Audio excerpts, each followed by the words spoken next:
ஓம் சாய்ராம். அத்தியாயம் 31. புலி. பாபா சமாதி அடைவதற்கு 7 நாட்களுக்கு முன் சீரடியில் ஒரு வியத்தகு சம்பவம் நிகழ்ந்தது.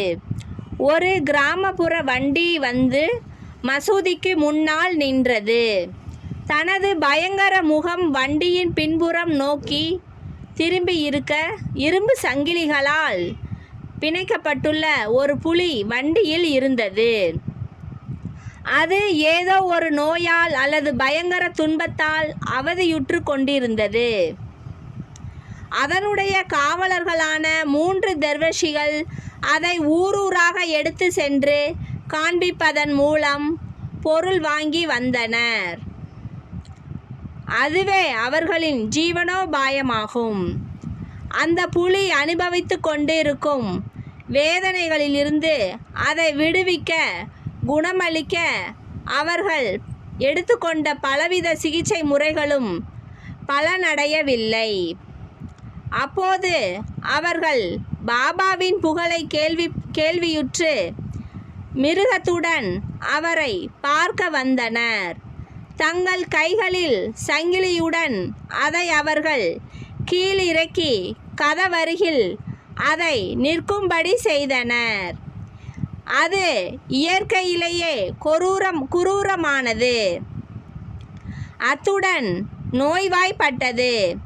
எனவே அது இருப்பு கொள்ளாமல் இருந்தது.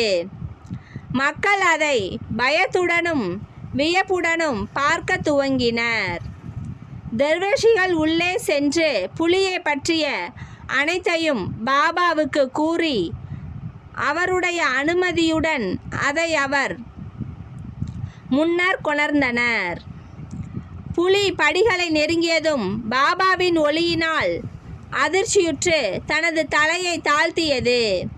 பாபாவும் புலியும் சந்தித்து கொண்ட போது அது படியேறி பாபாவை பாசத்துடன் நோக்கியது.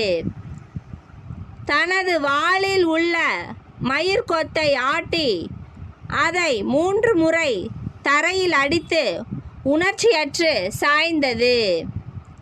அது இறந்தது கண்டு தர்வேஷிகள் முதலில் பெருந்துன்பமுற்று சோகம் நிரம்பியவர்களாய் இருந்தனர். ஆனால் பக்குவமடைந்த எண்ணத்திற்கு பின் அவர்கள் தங்கள் நிலைக்கு திரும்பினர்.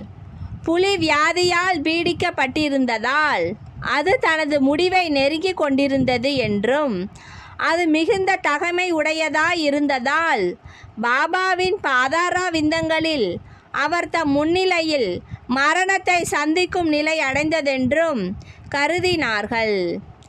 அது அவர்களின் கடனாளி.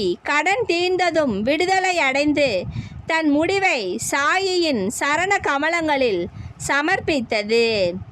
ஏதேனும் ஒரு ஜந்து ஞானிகளின் பாதங்களில் தலை தாழ்த்தி தன் முடிவை சந்தித்தால் அது நற்கதி அடைந்ததாகி விடுகிறது. அத்தகைய ஜந்துக்களை பொறுத்தவரை அவைகள் புண்ணியசாலிகளாக இருந்தாலன்றி எவ்வாறு அத்தகைய மகிழ்ச்சிகரமான முடிவை எய்தவியலும்? ஸ்ரீ சாயியை பணிக. அனைவருக்கும் சாந்தி நிலவட்டும். ஓம் சாய்ராம். ஜெய் சாய்ராம்.